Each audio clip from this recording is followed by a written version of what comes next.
to The Married Therapist, a relationship podcast hosted by us, Luis and Amber Simide. This podcast is all about love, conflict, and the gray areas. If you like what you hear, be sure to like and subscribe wherever you're listening. Now let's get to the show. Welcome back. Today we're going to talk a little bit about this idea of being triggered and, what responsibility do you have? And then what responsibility does your partner have in avoiding those triggers and all of that? We want to start off by talking about how we received these messages growing up as kids. What did it mean to be, quote unquote, too sensitive?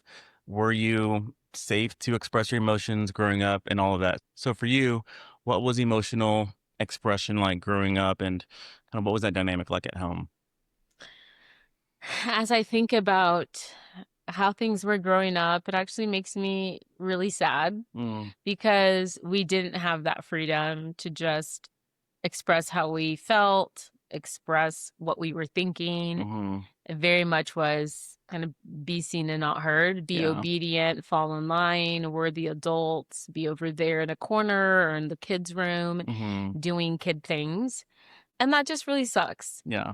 So I just remember from an early age knowing that I can't share what's happening. That is not good for me.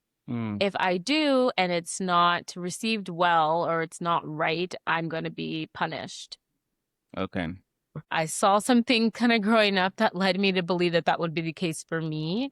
So I just decided to be good, compliant, put my head down. And as I got older, that served me well when it came to school and work and things like that. But not so much when it comes to relationships because we live in a world where we're not always going to be happy or satisfied. Sometimes we are going to be upset, especially in a romantic relationship. And it's important to communicate that well. So yeah, that's how things were growing up. But I've heard of other people's upbringings that were so much different. They were able to cry or to be upset or to share some of their thoughts, and it was well received. They had a seat at the table, even as a kid, right? What a concept. No, I know. It's insane. That a little child would be able to express some of those things. That's certainly something that I want to do when we have kids. We've talked about that, and I'm so excited about that. It's like, yeah, you're going to be sad sometimes. You're going to be upset. You're going to be cranky. Oftentimes for me, it was don't have an attitude, don't blow smoke, right? Yeah. That like, I'm a kid, I'm a teenager, I'm going through things that are confusing, or I'm going through things that don't make sense, or things that I just don't want to do or I don't like. So of course, it's important for a kid, for a teen to have respect. However, in my personal opinion, I feel like the word disrespect was kind of thrown out there a whole lot when, from a developmental perspective, every single thing did not warrant that label of disrespect. Yeah, I think it's important to define or understand what your definition of disrespect is, and like you said, label it accordingly and not label it something that you're uncomfortable with or that you don't know how to handle. Because like you're feeling this anxiety rise up as a parent, I can imagine. And because it makes you feel yucky or negative, you perceive it as like, my kid is being disrespectful because he's making me feel this way, or she's making me feel this way. And a lot of times people will label that as disrespect or you're doing a bad thing, when really they're just expressing themselves and being a normal, curious kid. So yes, and that's something I'm excited about when it comes to raising kids with you, is having this like fierce curiosity and sense of wonder. Yeah. Just, it's their first time being here. So just allowing them to, oh, what about this? And what about that? And I don't really like that. I don't really agree with that. Because I know for me, what it did is it taught me to not trust myself, to always listen to other people. Yeah. So my gut or my intuition wasn't strong compared to other people where they grew up and they knew that they could trust this thing, or they knew that they could like fail forward, that they wouldn't be penalized or anything like that for having some kind of a contrary thought or feeling. Yeah. So when did you start to recognize the impact that had on your life, specifically when it came to relationships? Like, how did you know, hey, that was an issue and that's not really how I want to live my life or how I want to raise my kids? I can't recall the specific moment, But I do know being in grad school and then just being in relationships Mhm. allowed all these things to come to the surface, Yeah. kind of served as a mirror for me to really be introspective and figure out, okay, there's kind of a lot going on there. Mhm. But what about you? How are things growing up? Yeah, I mean, I would say it was fairly similar. It was much of the same dynamic of kids are meant to be seen and not heard, and I wouldn't fault my parents for it because that's how they were raised, and so that's what they knew, and so that's what they were repeating. So I don't fault them for that. And I recognized as an adult that that was really difficult for me. And yeah, it created this mindset where kind of like you, where I don't necessarily feel like I have opinions or I have thoughts, even when the reality is I do have thoughts, I do have opinions about things. I just lost my sense of what they were, right? And I lost being able to recognize them. And so, growing up when I had all these feelings, I didn't feel like I could just express them like, "Hey, I'm feeling really sad today." Because a lot of times, my parents were stressed, they have 3 kids and they're both working full time, and so there's just a lot going on. They didn't really have the capacity to, like, really support that mindset. So, as I grew up, just through examples, I received the message that this was not something that you do in the home, right? So I grew up just kind of keeping everything to myself and all of that. And it really wasn't until I got to college, my undergrad, when I started to see that there is a different way to do these things. When I started to meet different people from different walks of life and different family dynamics, that there are healthier ways to do that growing up. Like kids can have opinions, kids can express how they're feeling, what they're thinking, and they can make mistakes and know that they're not going to be chastised for it or anything like that. And and so that's when I really started to see like, man, the way that I grew up and kind of how that played out was really difficult for me, and I didn't recognize how difficult it was until I started to see the other side of things. And I'm not gonna lie, for those few years, late teens, early 20s, I did build up a lot of resentment towards parents and like upbringing and all of that because again, I was recognizing all of these things. And it really wasn't until maybe mid 20s, late 20s that I started to see that like, okay, those things happened, they hurt, and I'm still dealing with kind of the quote unquote aftermath of that. And I recognized they were doing the best with what they had and with what they knew. So one doesn't negate the other, right? Like it happened and it hurt. And again, intentions were pure on some level, but intentions don't override impact, right? Like they have the best intentions, but if it impacted me in a specific negative way, that's still true and valid for me in my life. So that's kind of how that developed growing up. And it really wasn't until fairly recently that I started to recognize that like I can show up, I can have opinions about things. I can start to connect what I like and with what I prefer with how I communicate that, and not feel afraid that I am taking something from you or taking something from someone else or being selfish. Like everyone has needs and that's okay.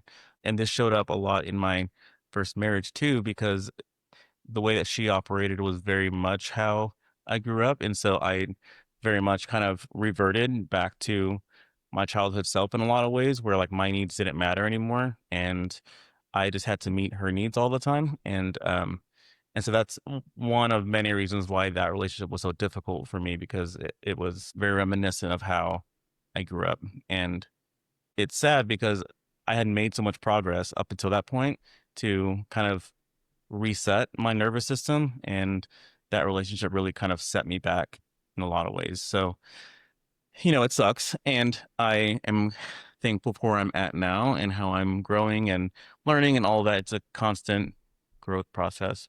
But I'm so proud of you thank you. because you've come so far. I'm sorry that you experienced life the way that you did growing up, and especially how it impacted you in early adulthood.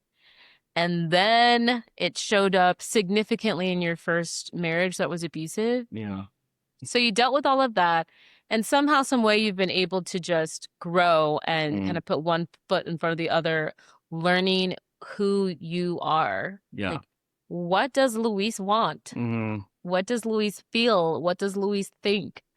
And I regularly ask those questions. Yeah. Like, what do you think about that? Or like, what do you want to watch? Yeah. And just now, when we were doing some podcast strategy of the topics and the flow, I had my thoughts and feelings about it, but I asked you first because I know historically you are the type to either not say anything or have an opinion, but kind of just keep that to yourself and then ask the other person, in this case, me. So I regularly am like, no, you go first. Yeah, and I appreciate that. And that's something that I told my therapist that has been like a protective factor for me, being able to express my needs more because he recognized when I'm not expressing my needs. So you've been able to pull that out of me more, which has been really helpful. And I know it's not your job necessarily, but I appreciate that you do that because it has been really helpful for me. Of course. I mean, that's love. Mm-hmm. And some people may be thinking, what does a tiny thing like that have to do with larger things? A lot. Yeah. It is important because when someone like you learns it is safe to tell my wife what podcast topic I want to talk about, your brain remembers that. So in future situations, when you want to go ahead and tell me about something that's bigger, it is going to feel easier within your body. Yeah. Because again, that neural pathway has been paved. Yeah, it's data that my nervous system can take. Like, it's been safe before, it'll be safe again this time, with smaller things and with bigger things. So yeah, so I appreciate that, and I'm thankful for this journey that I'm on, that you're on, that we're all on to get to a better place mentally and emotionally. And so transitioning now to like just in general, what are your thoughts on being triggered in a relationship, and what responsibility do you have as an individual, and what responsibility does your partner have in that process of being triggered? Well, I want to first define what the word trigger actually means from a psychological standpoint. After I define that, we will be using that word in a colloquial sense because everyone uses the word. Yeah. But real big on definitions. Being accurate, yeah. Yeah. Sure. So a trigger is subjective, meaning there could be anything that could set someone off, but it is any kind of external stimuli. So it could be a sight, a sound, a smell, a song, anything, right? That essentially transports that person right back to a traumatic memory. And it's something that causes a visceral response, sometimes physically. A lot of the times, though, it's more emotional. And your brain detects it as a true threat. So you freak out. Yeah. This is something that we often see with people who have a PTSD diagnosis or even CPTSD, which is that complex post-traumatic stress disorder. And someone like this could benefit from trauma therapy, like an EMDR or brain spotting, to be able to resolve that. So your brain can understand, okay, that thing did happen and it was really bad and horrible. And we're not there anymore. We're safe now, all is well. So it can get them relief. It desensitizes that memory, specifically with EMDR. Yeah. So I wanted to, again, just define that so people are aware. But going forward, we will use that term. The onus is on you, the person, to manage your triggers. Understanding yourself. This is very complex, very nuanced. So I would encourage anybody who may resonate with this to seek help professionally from a licensed therapist that can help you unpack this. But it's on you. It's not on your partner. It's not on your mom or your dad, your friend, your coworker, your boss. It's on you. What exactly sets me off? Is it being in a car on the highway for hours on end? If you actually think about it, maybe you could trace it back. Maybe it's because growing up, you were forced to go on road trips and you couldn't eat or sleep or go to the bathroom and you felt a lot of distress. Okay, that's the issue. It's not the fact that your partner loves going on road trips, because that person may be like, you're constantly triggering me. Yeah. You're doing something that I don't want to do. Why are you doing it? That person's like, okay, I'm sorry. Tell me more. If you really haven't taken the time to peel the layers of that onion back, it's going to be a very confusing situation. It's not really going to make sense. Yeah.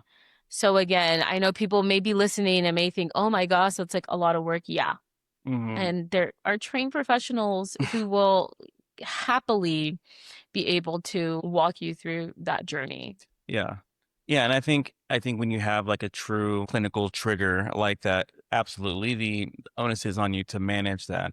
I think a lot of times people use triggers to say like this is distressing for me, so I'd rather you not do that. And I guess it depends on what the actual trigger is, right? So if your trigger is going to completely impact someone else's life and how they live, like driving a car, that's an unrealistic expectation. Like we can't drive in a car because that's a trigger for me. It's like, okay, I still need to drive, so still need to go places, so you need to manage yourself. So I get that. And I think as partners, we can be understanding and kind of walk alongside our partners as they are working through that. So, an example from our own life, I know early on, because of your abusive relationship, it was really difficult for you to watch movies or shows with domestic violence in it or with violence towards women in general. And so, while yes, the onus is on you to manage that and to grow through that and to kind of work on that trigger, as a partner, I'm not going to just watch those shows anyway because I'm like, well, you need to deal with your own stuff. I'm going to watch this because that would be unloving for me. Right. So watching a show doesn't impact my daily life. Like I can watch a different show. So I think it does depend on what the actual trigger is and how you can love your partner through that. So for me in my previous marriage, that was a really big deal. So some backstory. So not a lot of people know this, but I actually had an eating disorder growing up. So end of high school into like senior year of college, I was bulimic, right? And so like I had body image challenges and I regularly just had a really unhealthy relationship with food. And so I'm no longer there anymore. However, that can potentially be something that can come back if that's repeatedly brought up to me, right? So with my ex-wife, one thing that she would do regularly was comment about my weight or comment about how much I was eating or and things like that. And I told her she knew about the eating disorder. She knew that that was kind of a sensitive topic for me, but for her, she was just like, I don't, that's not my responsibility, which again, it's not. And as someone who is in a loving relationship, like that's not something that you would think that you would do intentionally towards your partner. So, it was just like when I was getting sick, it's like, oh, you're eating more. I'm like, yes, I'm hungry. She was 110 pounds. And she had a young son. So she's not used to seeing what a grown man eats. Right. And so, so I'm like eating more than them. And she's just like constantly commenting on that. And she would say things like, I like the way you look right now, but just don't get any bigger.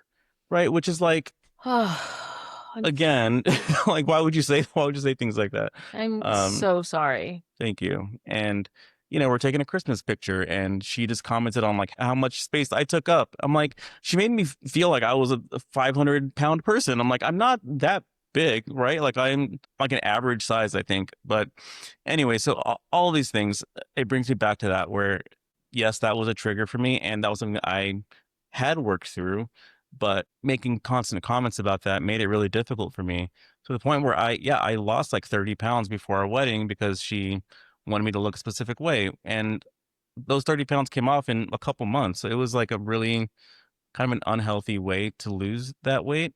And so I kind of started to go back into that mindset, which was just one of the factors that kind of led to me recognizing like I was just not in a healthy relationship.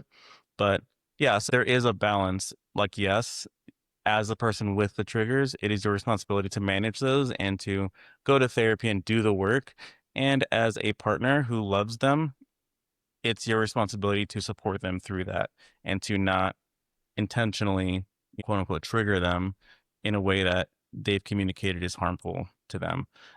But again, it's not a matter of controlling the other person because I think that can happen too, where you can say like, "Oh, this is a trigger for me. Like, don't do that," as a way of controlling someone.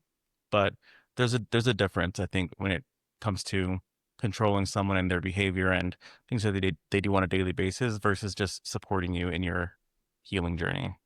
Yeah. I'm so sorry that that happened. Of course, I knew about this, but Mm-hmm. just hearing it again makes me wildly angry Yeah. that she said that Mm-hmm. and that it deeply impacted you and re traumatized you. Mm-hmm. No one deserves that. That is the exact opposite of what it means to love your partner. Yeah. So I'm sorry. Thank you. And it reminds me of what I went through in my abusive marriage, where it was the opposite. He was constantly saying that I was triggering him. I would breathe. That's how it felt. I would just breathe wrong. And that was something that was upsetting. Mm-hmm. It seemed like there was nothing that I could say or do that was ever right. Mm-hmm. And that's so difficult. It reminded me of a recent interview that I saw with Anna Kendrick, where she was talking about her abusive relationship and how confusing it was, because she said her ex-partner would tell her, Anna, you're tormenting me. And she would say, okay, I was thinking back of what I said or what I did. I was simply responding to a crazy thing that he did to me, or crazy thing he said to me. Like, objectively, it was not okay. And yet he was just completely undone. And so she was like, I don't want to terrorize. I don't want to torment anyone. Oh my gosh. So it really plays with your mind, and it can make you go crazy, right? It's that psychological manipulation, which we all know is gaslighting. And I never felt more seen when I was listening to that, because that's what I went through, where he would fall on the floor. Just so bizarre every time you share the story, but yeah. It is so bizarre. Yeah. He would fall on the floor and have a tantrum. He would be in the fetal position in bed. I used to have a list in my old phone of all the things that I went through because I didn't want to forget, but I got a new phone and I don't have that anymore. But I remember specifically one of the situations that made him get into a fetal position in bed. So we didn't track each other at the time because it wasn't around. But the little system that we agreed to was that I would text him when I was done doing anything. I know now it was all about power and control, but at the time I was like, okay. So I was working. I used to work with kids with disabilities. This was a weekend. I had to text him when I was done to provide an ETA. I was doing that willingly for a long time, but this particular time I was like, this is weird. And this was kind of towards the end of the relationship. I am just watching kids and he knows that I'm going to be home. Yeah. So I'm going to be bad and not text him just to kind of see. So I was kind of starting to rebel. I think it was about 1 p.m. I ended my shift and I came home, and he was not happy to see me or anything like that. He was surprised. Of course, I told him what my shift was. I was never the type that was going to just hang out for hours and hours on end and be like, oh yeah, I just wanted to get happy hour with my friends.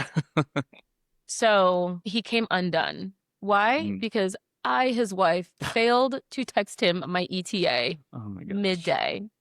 He started saying, you don't care about me. You don't love me. I was so confused. It's about safety, this, that, and the third, and winded up walking his butt to the bed in a fetal position crying. So what happens then? I'm the one comforting him. I'm so sorry. I didn't mean it. I won't. I lied. So I said I forgot. I did it on purpose because I was testing things. But I told him that, oh, I'm sorry. He was in shambles. That's so ridiculous. So that's what's really confusing when you kind of step back. You're like, okay, I don't want to trigger my partner. So very real things like what you just shared. Okay, that makes sense. What do you do though when the person is really sensitive? For my ex-husband, it was real. The pain, the like deep disturbance was very much 10 out of 10. Yeah. So what do? I think what could be helpful is talking to other people about it, right? Just to be like, am I tripping? Am I going crazy? Am I taking crazy pills? Right? Yeah. But I know in my case, I was isolated. I didn't tell anybody what I was going through, because that's a whole part of this power and control and abusive situation is the isolation and threats that no one's going to believe you and things like that. So it's obviously very tricky. I think, of course, therapy can help. Yeah. But if not that, talk to friends, talk to family, talk to coworkers, go on Reddit. Yes, it can be helpful. Sometimes we just got to use the resources that are available to us. Not everybody has the same level of resources, and just see, am I tripping? So we're actually going to do a Reddit story at the end of this. And that's a prime example of someone who's just like, hold on, question. Yeah. I just want to know. I know sometimes people make fun of people who turn to Reddit or Facebook or whatever. Like, why are you asking the internet? Why are you talking to strangers about your issue? But it's like, maybe that's all they have. Maybe they don't feel safe or comfortable talking to the people around them. Yeah, a question that people may have is how do you tell the difference? Like, how do you tell when it's a small, like minor trigger that you just need to work on because it's out of control, or if it's truly a big thing that your partner really should be more cognizant of? And I think just based on what you were saying, as I was thinking through, I think it really just depends, right, on the frequency and depth of that hurt, right? So, for example, when you're a previous marriage, it seems like it was happening all the time. And it would be unrealistic for him to expect you to just like not say anything or do anything at all times, right? Because you have to live your life still. But I think with situations like mine or others like, or people do have a really traumatic thing that has happened to them, or something that, again, for me, it wasn't like a visceral response every time she did it. It was something that I told her, like, it hurt emotionally and it did affect me this way. So I just told her, like, hey, this FYI, because of the history, comments like that aren't helpful. And so if you could just like not make comments about my weight or how much I'm eating and things like that. That's something that is not an unreasonable request, I think, right? And so I think you have to, it's subjective, right? But it kind of depends on the person and how quote unquote reasonable their request is and how much it really impacts the other person's daily life. And I think it's important for someone to trust their gut. Like, Yeah. the reason I rebelled was because my gut was telling me this was unreasonable.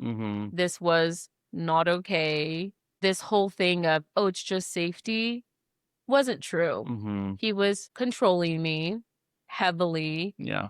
which was abusive. And so I know that can be really hard for people, though, especially if you're raised the way that I was, right? Where that wasn't even welcomed. But really sitting back and just checking in with your nervous system. How do I really feel? Is this something that I can work on? Because I know some people may be thinking, oh, but the person is in complete distress, kind of like my ex-husband, right? So that part of your brain may be a little wonky, but checking in with yourself and doing some research and just seeing online, looking into some trusted sources when it comes to psychology and whatnot, I think can provide some insight. But I echo what you said. It is very subjective. And what's okay to one group of people may not be okay to another group of people. Yeah. You may tell your parents and your parents are like, oh, that's fine. Yeah. Someone could have told me that, oh, that's fine, Amber. That's a normal reaction. You should have texted him. Or someone could have told you that. Yeah. Oh, maybe you are eating too much. She's just looking out for you. She just wants you to look good. Yeah. Or you're just being too sensitive. Like she doesn't mean anything by it, you know? And I know for you, like you did try to support him, right? Because you knew that like this was an overreaction to a lot of the things that you were doing or not doing. And so I know you did try to support him by saying like, I think you should go to therapy, right? I think that you should really work on these things. But I know he was just like, I don't need that. I only need you, which is a lot on you. Because it's like, well, I'm trying to help you, but I'm not your therapist and I'm not your mom. Right. Yeah. He's Yeah. like, it's your job as my wife to heal me, Mm-hmm. which is completely wild. Yeah. But yes, I regularly said that I think you need professional help. Because your pain is so severe and you are suffering on a daily basis. He was suicidal regularly. That's not normal. Yeah. He had an internship at a university in their counseling department helping people. So when I said that, I was thinking he would at least consider it. He said no, which was absolutely wild. So that's another thing too. What do you do when the person that you're with who's suffering doesn't want to get help? You can't force them. Yeah. You can only say it so many times that at that point you got to pivot and figure out what you have the capacity for. And if you decide to leave, it doesn't make you a bad person at all. Yeah. I had to leave because he did not want to get help. And he also was abusing me. So it wasn't going anywhere. Yeah. And I decided enough is enough. I had to advocate really hard for myself and say, absolutely not. I've never been treated this way ever in my life. And this was the worst mistake that I've ever made marrying you. But you know what? I have the ability to get out of this and to heal and to get into something else. And the moment I had that revelation was everything. Yeah. That's all I needed. And he even said, I don't know if I shared this in the previous episode when I shared the whole story, but he said, I know that you're going to go on and marry someone else and live a great life, and I'm going to be single for the rest of my life. And I said, yep. That's what happened. Yeah. I haven't been in contact with him for 8 years. The day I left was the last time I talked to him. So I have no idea if he ever did get to a relationship or anything like that. But I was like, hell yeah, I am going to move on and heal and get the love that I so deserve. Mm-hmm. Yeah. And I'm so glad you did. I know. I got to receive you. And now look at my life. Yeah. I'm glad that we have both gotten out of those relationships and we are in a much healthier place. Amen. Yes. So this Reddit story that you found has something to do with these triggers and what responsibility people have. So let's hear what these people have to say.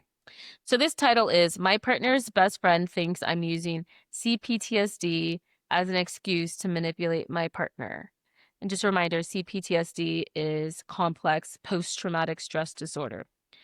So I don't really know how to mend it or how to feel about it because honestly, it pisses me off. My girlfriend was out of town for New Year's Eve and I was at my family's Christmas. I got triggered and called my girlfriend. My girlfriend's best friend then told my girlfriend that I always act triggered to pull my girlfriend out of social situations because I throw a temper tantrum anytime her attention isn't on me.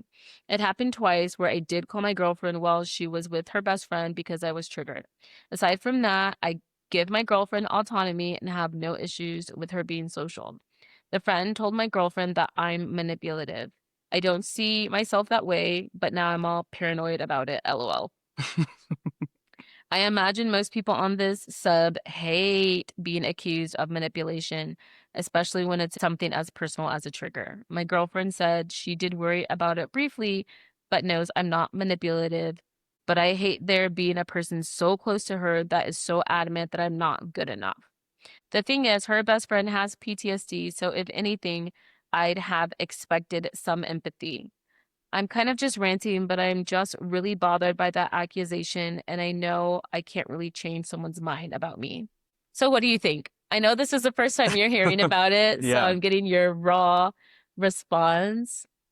Yeah, I think it's tricky because this person, the poster, doesn't say what the actual triggers are.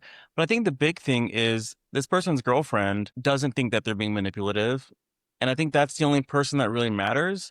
Her best friend is saying that she's being manipulated by her partner. But if she doesn't feel like she's being manipulated and she knows what it is, then it's like I don't think it's that big of a deal. It is interesting that this friend has PTSD also because yeah, you would think that there would be some empathy there. But something that I do know is people oftentimes compare their experiences. And so because she may not do that or she may not be triggered in that way, she assumes that this other person is being manipulative because they don't believe that they're being triggered. But everyone's trigger is subjective, right? We don't know what this person's trauma is. We don't know the depth of that trauma. And again, it sounds like it's only happened a couple of times. So I don't think that this person is being manipulative with the information that we have. But what are your thoughts? Yeah, to your point of the girlfriend's best friend also having PTSD, there could be some level of projection going on. Maybe also some jealousy. Yeah. Hey, this is my friend. We're having our time together. Why are you bothering her and taking her away from me? But yeah, as far as the writer, I would say sit down with her. I know you're asking the internet, which again is one of the resources he said could be helpful. In addition, sit down with her and ask, hey, I am worried. I don't want to be portrayed as manipulative. I know you said at first it was something that you're a little worried about, but it's not really a big deal at this point. Here's what the trigger is. And maybe they have talked about it in depth, but maybe it's an opportunity to have another conversation about it. Is there more you could say that could help her understand what's happening? If you're not in therapy, maybe get back in therapy so you can further unpack this. But yeah, it's tricky. It's hard for us to answer because we need more information. But at baseline, have a conversation, do a self check-in. Maybe next time you get triggered, is there another resource you can utilize if your girlfriend is busy? Right? I know I send my clients different coping skills all the time and different ways that they can regulate their nervous system and self-soothe. Maybe the best thing for you is I just need to talk to her because she just always knows what to say and it's always great, but I need at least an hour on the phone with her. Okay, well, she is at a party. So is there a way that you can talk to someone else, or you can do some stretches, you could put some cold water on your face, you could do a 5 4 3 2 1 breathing exercise and noticing all the different colors around you. Maybe you can do an adult coloring book or watch a comfort show, or maybe do some humming to activate the vagus nerve. There's so many other things that you could do. I love that your girlfriend is a resource, but again, if this was my client, I would say she shouldn't be the only Yeah. resource. I was thinking the same thing because I do wonder, like, one, what was the trigger? And two, why is the girlfriend the only option? And maybe there were other options that they tried and they were all unavailable or whatever it was. But I do wonder, like, okay, is there another option when your girlfriend is busy, right? Because they're busy. And I wonder what the request was. Like, was it just talking to the girlfriend that was helpful, or did they want the girlfriend to leave that environment to come comfort them? That would be different, I think, if they're asking them to leave where they're at to be with them because they were triggered. If that happens, I would say that that's maybe leans more towards the manipulation, if they're not being able to comfort themselves or to soothe themselves. And maybe not manipulation, but maybe just something that they need to work on their own and they need to work on in therapy, like you mentioned. So I guess I could see how it could be perceived as manipulation depending on what the request was. But if they were just wanting to talk to them and hear their voice and that's all they needed, that's not manipulation, but they didn't really say exactly what they needed. So it's hard to really tell. And I think it could be helpful if this girlfriend in the future winded up saying that it was an issue, letting them know how you're working on yourself. I tried this, I tried that, I'm in therapy, or I'm reading this book, or I'm understanding more of my trauma or this psychological thing that's happening, or something about neuroscience. That would really be helpful. This reminded me of my previous marriage. I know that I most certainly would not have stayed in that, but maybe I would have stayed longer. Or maybe it just would have provided me with some relief if he was like, hey, I'm doing this and doing that. He actually did a little bit of research. And I remember he found this diagnosis of neuroticism, which is outdated. Yeah. And it's an umbrella term for some of the symptoms that he was experiencing. So he was trying, however, not a lot. Yeah. We did couples therapy for about 6 weeks and individual concurrently. And then he stopped because he said, for couples therapy, you guys are ganging up on me.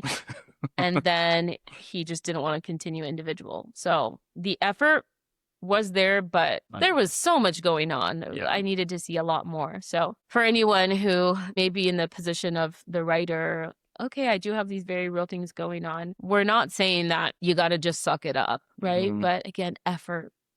Yeah. What are you doing? How are you helping yourself? Yeah, it's okay that your partner is a support person for you, right? But they shouldn't be your only support. And it depends on, again, how you are utilizing them when you are triggered and how that's impacting their life. So yeah, they can be a support, but just not the only thing. So if you or someone you know is looking for a therapist or psychiatrist, we always recommend Psychology Today. It is the largest database of therapists and psychiatrists in the country. We love it because there's a bunch of different filters that you can use, right? You can put your city, and you can put if you want it in person or virtual. You can put your insurance. You can put the modality that you're looking for, like if you want EMDR or CBT or DBT. Or you can put, like, if you want a male or a female or someone who's non-binary, you can put the different, like, presenting issues like trauma or anxiety or depression. Like, there's so many different filters that you can do to only pull up results for people that will meet your needs. So that's one of the reasons I really love Psychology Today.